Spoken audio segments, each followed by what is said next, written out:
orang yang sudah sampai usia 40 tahun, maka Allah mengingatkan dia untuk menyiapkan 5 bekal utama sebelum dia kembali pada Allah Subhanahu wa ta'ala. Hati-hati yang sudah sampai 40 tahun, jika Anda belum memiliki satu di antara 5 ini, Anda mesti khawatir. Karena ini peringatan dari Al-Quran. Baik, 1. Qala rabbi awzi'ni an ashkura ni'mataka allati an'amta 'alayya wa 'ala walidayya. Amanat pertama, kata Allah, dia mesti memperbanyak doa kepada Allah Subhanahu wa ta'ala agar dibimbing. Banyak doa agar dibimbing mensyukuri nikmat hidup, plus bisa meningkatkan bakti pada orang tua. 1.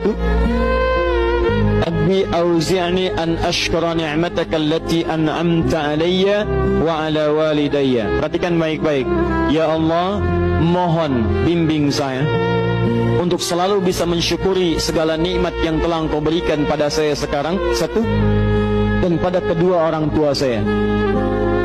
Baik, jadi kalau sudah sampai usia 40 tahun, pertama, Anda memohon doa kepada Allah untuk dibimbing terus bersyukur kepada Allah. Ini yang mau saya tegaskan. Lihat baik-baik. Apa itu syukur? Tidak ada makna lain dari syukur yang tertuang dalam Al-Quran dan hadis kecuali ungkapan kebahagiaan atas nikmat yang Allah berikan kepada kita dengan cara menggunakan nikmat itu sesuai dengan fungsi yang telah Allah tetapkan. Misal, kita akan bersyukur dengan nikmat penglihatan mata. Anda diberikan 40 tahun dalam hidup, mata masih bisa melihat. Bagaimana mensyukuri nikmat mata? Kalau Anda ingin syukuri nikmat mata, maka yang paling singkat, gunakan nikmat mata ini sesuai dengan peruntukan yang telah Allah tetapkan. Fungsi yang telah Allah tetapkan. Apa fungsi mata? Masih ingat?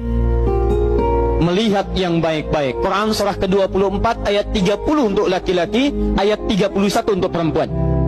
Qul lil mu'minina yaghuddu min absarihim. Katakan pada pria-pria yang merasa punya iman. Dengan iman itu dia yakin dengan akhirat. Wabil akhirati hum yuqinun. Karena yakin dengan akhirat dia sadar akan pulang dan dia tahu nikmat matanya akan ditanya oleh Allah Subhanahu wa taala. Katakan pada pria-pria yang yakin bahwa matanya akan ditanya oleh Allah. Quran surah ke-17 ayat 36. Inna sam'a wal basara wal fuada kullu ulaika kana anhu mas'ula. Setiap pendengaran Anda, penglihatan Anda, plus apa yang Anda fikirkan, satu saat akan ditanya, dipertanggungjawabkan di hadapan Allah Subhanahu wa taala. Karena itu kata Allah, katakan pada orang-orang yang yakin dengan itu semua, ghuddu ya ghuddu min absarihim, matanya hanya boleh melihat yang baik-baik saja. Yang tidak baik palingkan. Ibu juga sama, ayat 31-nya. Wa kullil mu'minati yaghdudna min absarihinna. Katakan pada perempuan yang merasa yakin dengan Allah, yakin akan pulang, yakin akan ditanya, matanya hanya boleh melihat yang baik-baik saja menurut Allah. Yang tidak baik palingkan. Di ghaddul basar itu bukan nggak boleh lihat, Pak. Ghaddul basar itu silahkan lihat, tapi ketika yang dilihat tidak baik menurut Allah, maka palingkan dari itu semua. Ini tidak tepat, teman-teman sekalian. Anda hanya mengucapkan alhamdulillah ya, sampai sekarang penglihatan masih baik. Belum cukup. Baik itu dipakai lihat apa? Penglihatannya baik, tapi masalahnya yang dilihat baik tidak. Itu poinnya. Maaf, ada anak usia 4 tahun, Bu, Pak, tidak bisa melihat. Dalam tidak bisa melihatnya, dia masih mau menghafal Al-Quran. Namanya Mu'af. Tinggalnya di Asyut, adanya di Kaira, negaranya Mesir. Matanya nggak bisa lihat, tapi dia sampaikan pada bapaknya, Pak, saya ingin menghafal Quran. Saya ingin menghafal Quran. Kata bapaknya, kamu yakin? Saya yakin. Baik, keluarga sederhana, punya cuman motor yang sangat luar biasa tidak bagusnya. Dimodifikasi dashboardnya, menempuh jarak kisaran 20 km. Datang pada syekhnya, bapaknya kemudian membonceng, muadnya di belakang. Teman-teman sekalian, setiap berangkat datang pada syekh, dapat hafalan baru, bapaknya tulis ayatnya, disimpan di dashboardnya. Di jalan lihat ke sini, lihat ke jalan, lihat ke sini, lihat ke jalan. Mu'ad bacakan ayatnya, bapaknya mendengarnya. Secara singkat, tiba-tiba setelah itu fasenya berakhir, jadilah anak ini hafal Quran. Yang ngantar belum hafal Quran, yang diantar nggak bisa lihat hafal Quran. saking mudahnya Al-Quran, yang nggak bisa lihat bisa hafal Quran. Tapi bapaknya dapat pahala dari transferan anaknya. Perhatikan baik-baik. Begitu dibacakan Qurannya, bagus makhrajnya, viral kisahnya. Begitu viral di Timur Tengah, datang reporter mau wawancara. Pertanyaan pertama, kalau Adinda diperkenankan oleh Allah untuk bermohon saat ini, apa yang mau dimohonkan kepada Allah? Reporter ini mengira dia akan meminta doa seperti ibunda Imam Al-Bukhari bermohon kepada Allah supaya Al-Bukhari disembuhkan dari butanya. Bu, Pak, Imam Al-Bukhari itu dulu buta. Butanya permanen. Dilahir 2 tahun ayahnya meninggal, 4 tahun buta permanen.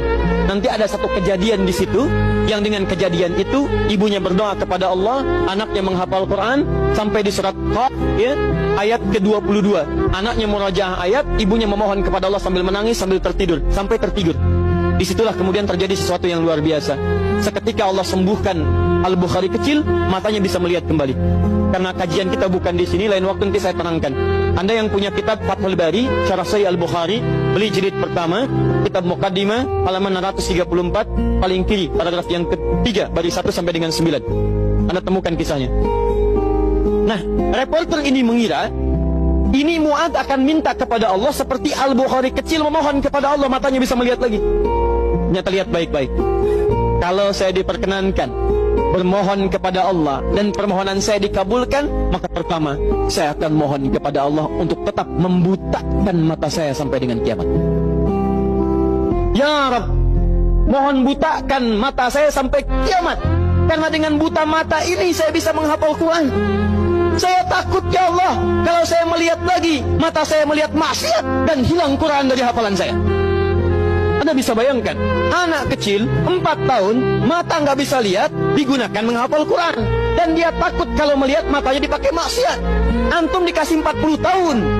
40 tahun, lebih daripada 4 tahun, lebih dari 14 tahun. Anda sampai 40 tahun, dipakai mata. Dipakai apa mata Anda sampai dengan hari ini? Berapa maksiat yang telah Anda kumpulkan dari mata Anda itu? Mungkin wajar, jangankan hafal, baca masih sulit, lihat mushaf masih enggan, membaca masih susah. Kalau Anda sulit berhadapan dengan Al-Quran dalam pandangan Anda, tanyakan pada diri Anda, dipakai maksiat apa mata ini selama ini? Semoga video ini bermanfaat buat teman-teman semua, dan sampai jumpa.